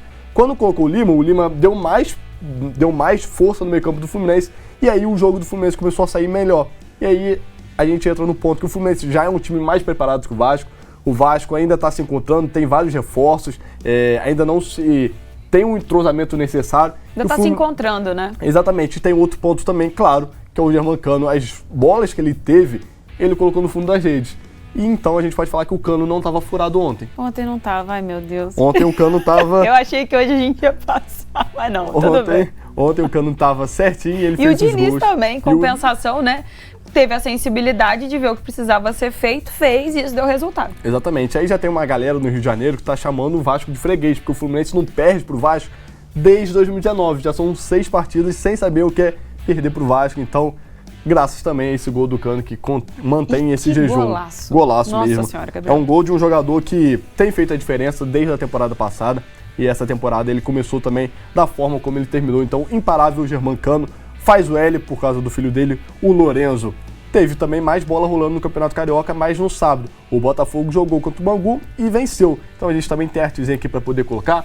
Foi 2-0, mas foi uma partida que a gente pode falar que não foi muito boa, não. O placar não representa necessariamente a partida. Assim como foi o jogo do Fluminense e o Vasco também, porque o Vasco foi muito bem no primeiro tempo, não traduz o que foi o jogo, e esse jogo também não mostra o que foi essa vitória do Botafogo. O Botafogo teve bastante dificuldade, mas saiu com a vitória. Então vou mostrar a classificação do Campeonato Carioca, porque tem novo líder. E esse novo líder é o Botafogo, que tem uma partida a mais comparado ao Flamengo, porque o Flamengo estava no Mundial, então o Botafogo tem um jogo a mais aí. O Fluminense já tem 8 partidas também, ali está em segundo lugar, e quem fecha o G4 no momento é o Volta Redonda. Aí eu já te falo, Bárbara, porque essa derrota do Vasco foi um pouquinho ruim, porque perder já é ruim de qualquer maneira, né? Ainda mais em clássico. Mas olha a situação do Vasco, o Vasco está ali em 6º lugar com 11 pontos. Tá um pouquinho mais distante ali, porque até chegar no Volta Redonda ainda tem o Bangu, ainda tem clássico, o Vasco ainda vai enfrentar o time do Botafogo, ainda vai enfrentar o Flamengo. Então o Vasco aí que ficou um pouquinho para trás, mas claro, ainda tem muita bola rolando, né? São 11 jogos nessa primeira etapa, então o Vasco ainda consegue chegar ao G4, mas de qualquer maneira, a situação no momento é que o Vasco está um pouquinho mais distante ali em 6º lugar. Realmente assim, não dá para bobear, né? Ainda mais agora ali que tem essa confusão boa de números próximos, o Vasco está se afastando dessa confusão e jogou bem, né? Como você falou, o placar não necessariamente representa bem a partida, mas Vasco poderia ter garantido aí os 3 pontos e perdeu. É isso que dá esperança ao torcedor de dias melhores, né? O Vasco, para um time que está se organizando, foi muito bem nessa partida contra o Fluminense. No primeiro tempo poderia ter saído com resultado positivo, né? Só que o Fábio foi muito bem, no segundo tempo já não se achou. Agora é finalizar. Exatamente, o Botafogo também está nessa mesma situação. Também são vários jogadores novos ali, mas já tem um pouquinho mais de entrosamento da temporada passada e já está se encontrando. com a vitória contra o Bangu, mas ainda não está ainda no 100%, mas também já é um time venceu, mas ainda não está convencendo. Exatamente, mas já é um time que está dando mais esperança ao torcedor. Outro tricolor que também venceu e está bem nesse início de temporada é o São Paulo. São Paulo que venceu o Santos por 3-1 e afundou ainda mais o time da Vila Belmiro.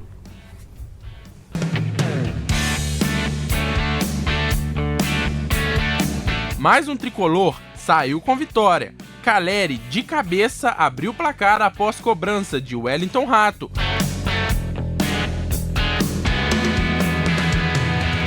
O segundo veio após escanteio batido, desvio do Luciano na primeira trave e Lucas Pires tirou com a mão.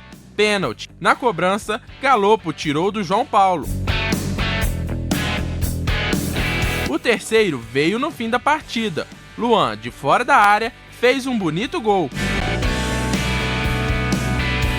O Santos descontou nos acréscimos, Juan converteu. Placar final, 3-1. Nossa, jogo com chuva que só dificulta, né? A gente consegue ver ali aquela bola travada no meio de uma poça enorme ali de água.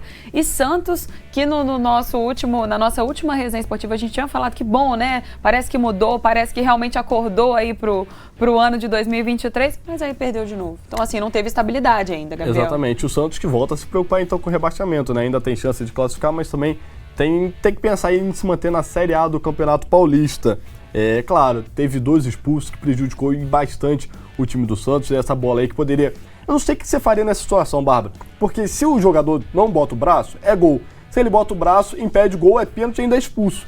Vou te falar que eu prefiro sofrer o gol, porque o pênalti também é uma chance clara de gol, e depois ver o que vai dar, porque aí o Santos ficou com um jogador a menos. Exatamente. Depois o João Lucas, outro lateral direito, o lateral direito e o lateral esquerdo, o Lucas Pedro, o lateral esquerdo, foi expulso. Depois o João Lucas, o outro lateral, foi expulso também, então o Santos ficou com menos 2. E aí complica muito o jogo jogando contra o time grande, na casa do São Paulo. Com menos 2 fica muito difícil. Não, e uma decisão dificílima, né, galera, de decidir. Como você falou assim, pra que lado eu corro, assim, pra me atrapalhar menos? Porque, assim, de fato já iria se atrapalhar de alguma forma. Exatamente. Aí no primeiro tempo o São Paulo fez 2 gols. No segundo tempo apenas administrou, fez um golzinho ainda no final.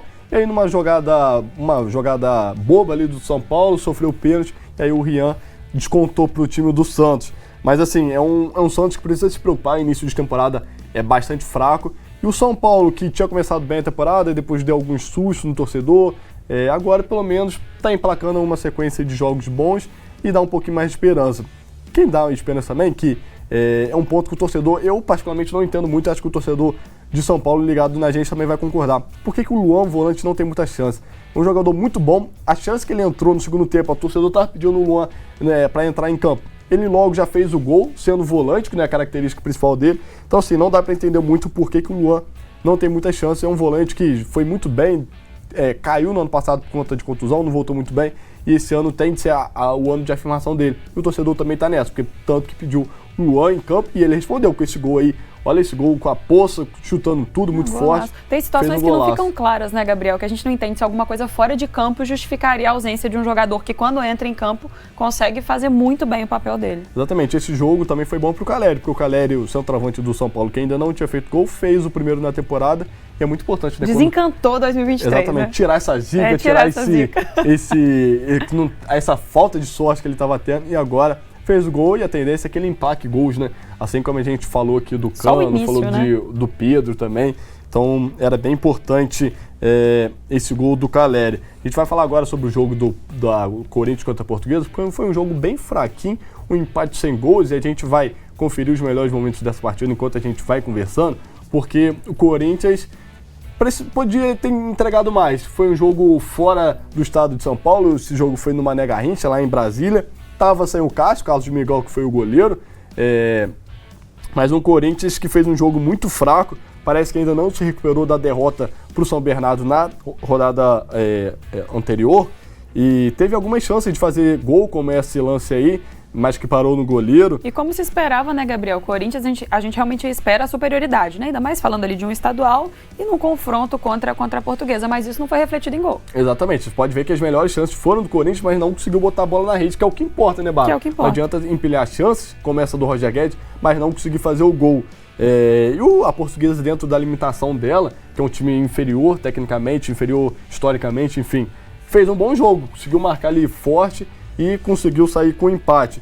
No segundo tempo, a impressão que eu tive é que o técnico do Corinthians, o Fernando Lázaro, começou a poupar os jogadores. Já tá olhando lá na frente, será? Exatamente, porque na quinta-feira tem jogo, tem clássico contra o Palmeiras. Então parece que ele tirou o principal jogador dele. Vou dar um tempinho aqui para ele poder descansar, porque no meio de semana já tem jogo contra o Palmeiras. Então, só que eu discordo um pouquinho dessa opinião, porque eu entendo a importância do clássico, ainda mais Palmeiras contra o Corinthians, mas o jogo contra o Palmeiras vale quantos pontos? 3. O jogo contra o Português vale quanto também? 3 pontos. E outra, Palmeiras não tá parado não. O Palmeiras sabe também que vai ter um clássico lá na frente, mas continua jogando e buscando 3 pontos. Exatamente. Então eu não concordo muito nesse sentido, pensando na tabela. Mas também é claro que a gente sabe que a rivalidade é muito mais forte, Corinthians e Palmeiras, do que Corinthians e Português. Mas no fim das contas, todos os jogos valem a mesma quantidade de pontos. E com esse empate, o Corinthians perdeu 2 pontos, né? E vai se enfraquecendo até mesmo emocionalmente, porque já vai pro clássico com aquele, né? Ai, meu Deus, será que a gente vai estar bom o suficiente para enfrentar? Falando em Palmeiras, o Palmeiras venceu mais uma vez com gol de Rony. E esse é o destaque que a gente vai conferir agora.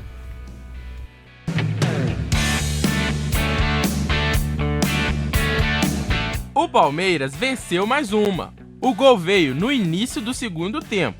Veiga cruzou e Rony desviou na primeira trave. Houve uma dúvida se a bola entrou ou não entrou, mas o VAR confirmou e ficou por aí. Mais 3 pontos pro Alviverde. Gabriel, não sei você, mas assim, tá difícil segurar o Palmeiras já há um tempo, hein? Exatamente, o Palmeiras tem impressionado mais uma vez no Campeonato Paulista, a regularidade é imensa. Com o time titular, com o time reserva, com o time terceiro time, o Palmeiras vence todas as partidas e a gente vai até conferir ali na classificação. No segundo tempo, só para falar um pouquinho sobre esse jogo, esse gol veio logo no início, que deu uma tranquilidade também para o Palmeiras rodar ainda mais o elenco. Mas o Palmeiras até não jogou com todo o time titular, até acredito eu, por causa do clássico, na próxima rodada contra o Corinthians, mas é um time que tem elenco, ele pode rodar. O Corinthians já não tem tanto elenco assim como o Palmeiras. E é como eu enxergo o estadual, é a oportunidade para você testar, não para poupar jogador. Exatamente, aí o Palmeiras fez esse gol e depois só controlou a partida para poder sair com o resultado positivo. Vamos mostrar a classificação aqui do Paulista então, rapidamente, para a gente prosseguir e falar sobre o Campeonato Mineiro, porque como eu falei, é difícil parar o Palmeiras está ali no grupo D com 20 pontos, 8 jogos, 7 vitórias, 8 jogos, 6 vitórias e 2 empates, ainda não perdeu no Campeonato Paulista. E a também distância ali pro segundo colocado, o São Bernardo. É o melhor time no geral, somando todos os grupos aí, é o melhor time também. Aí eu falo da importância da vitória do São Paulo, tá ali em primeiro lugar com 14 pontos, deixou 3 para trás ali do Água Santa. E olha o Santos, Bárbara. Lanterna do grupo A. Exatamente, o time grande, a gente espera muito mais do que o Santos, do que ficar em último no seu grupo. E ali o Corinthians com 14 pontos no grupo C também é o líder da competição. Se contassem essa história pra gente do grupo A, a gente não acreditaria não, Ninguém né? Acreditava, não é possível. Exatamente. Vamos falar de Campeonato Mineiro e vamos falar rapidamente, porque hoje tem clássico, tem um jogo do Cruzeiro contra o Atlético Mineiro, jogaço, 2 times que o Atlético Mineiro começou a temporada muito bem, o Cruzeiro já teve algumas derrapadas, mas clássico é clássico, e a gente vai conferir esse jogo hoje. Tem aqui a artezinha para poder mostrar ao pessoal de casa, e é claro que a gente atualiza tudo aqui no Manhã Diversa. Que jogão. Segunda-feira, hoje, às 8 horas da noite, na Independência, então, jogaço, Cruzeiro contra o Atlético Mineiro, o primeiro clássico desses 2 times na temporada. Mas no sábado já teve mais bola rolando. Teve o América Mineiro também, a gente vai conferir o resultado da partida aqui. O América Mineiro enfrentou o Democrata de Governador Valadares e venceu por 2-1. Então vou mostrar a classificação, lembrando que está faltando esse jogo do Cruzeiro e do Atlético Mineiro que vai ser hoje. Mas já tem a classificação parcial do Campeonato Mineiro, tá ali. Atlético Mineiro é o primeiro com 12 pontos, 4 jogos, 4 vitórias. Vamos ver se o Cruzeiro vai conseguir parar o Atlético Mineiro, porque o Cruzeiro precisa muito dessa vitória, porque está lá em último no seu grupo, no grupo C, 4 pontos em 4 jogos, 1 vitória, 1 empate e 2 derrotas. Então tá aí, Bárbara, os destaques da Resenha Esportiva. Campeonato estadual tem muita bola rolando e é até difícil acompanhar tudo. E jogão aí, como a gente falou, né, do Cruzeiro e do Atlético. Cruzeiro pode estar com a má sorte que for, realmente ali não está conseguindo pontuar muito bem, mas clássico é clássico. Exatamente, clássico é clássico. O Cruzeiro se vence, esquece todo mundo nesses jogos que o Cruzeiro perdeu. É, aquela coisa como se tivesse estaca zero de novo, né, Gabriel? Eu sei que você deve estar com fome, porque vai dando hora do almoço, a gente vai ficando com fome, mas fica tranquilo, tá, Gabriel?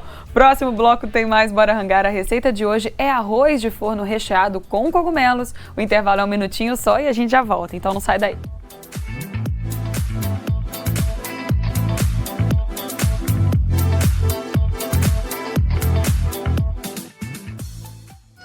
Vinhetinha rolou, a fome já tá batendo, então a gente já vai voltar para a cozinha do Bora Hangar para ver a finalização da receita de hoje.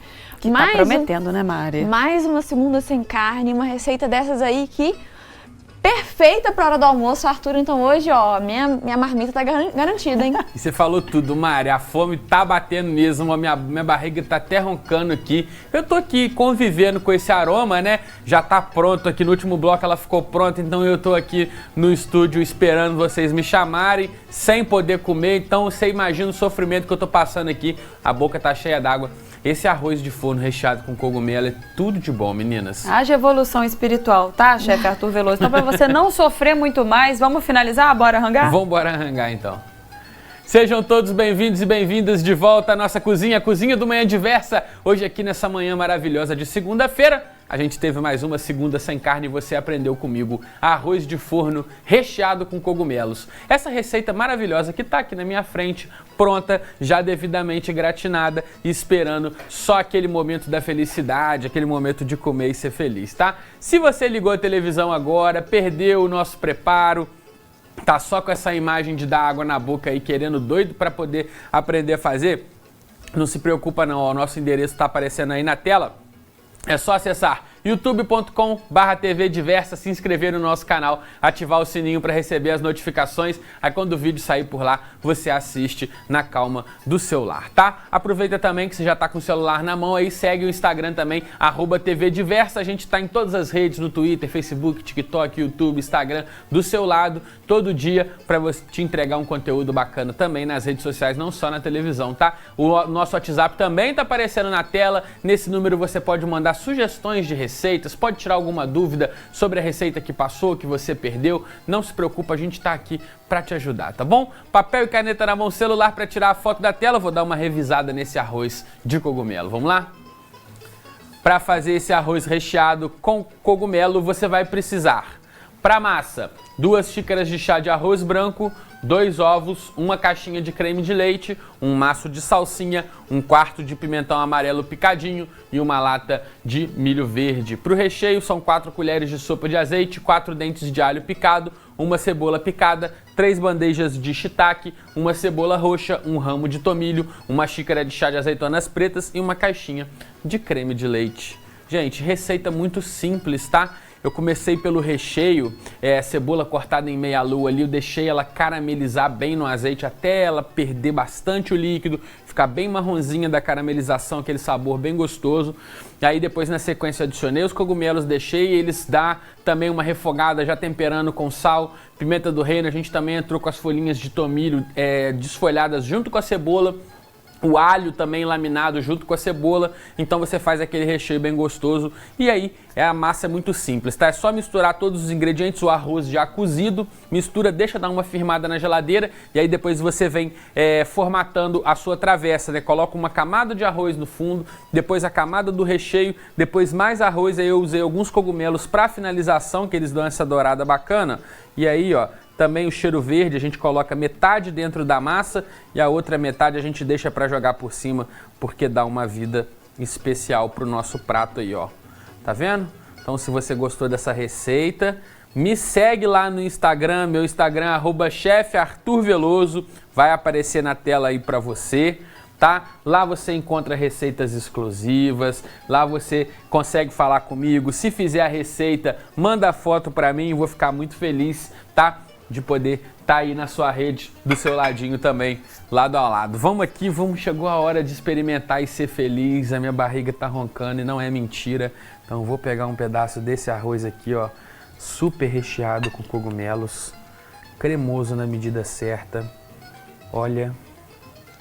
E aí eu fiz o meu com arroz integral, vocês viram aí que na receita fala de arroz branco, tá? Mas aí eu fiz com integral porque aproveitamento, tá? Arroz que eu já tinha aqui na minha cozinha, então Você pode fazer com arroz integral, pode fazer com arroz branco, né? Com arroz integral aí fica ainda mais suave, né? Mais saudável, tá? Ó, gente, olha a cremosidade disso. Vem comigo, vem ser feliz, ó. Faz na sua casa, não passa vontade, não.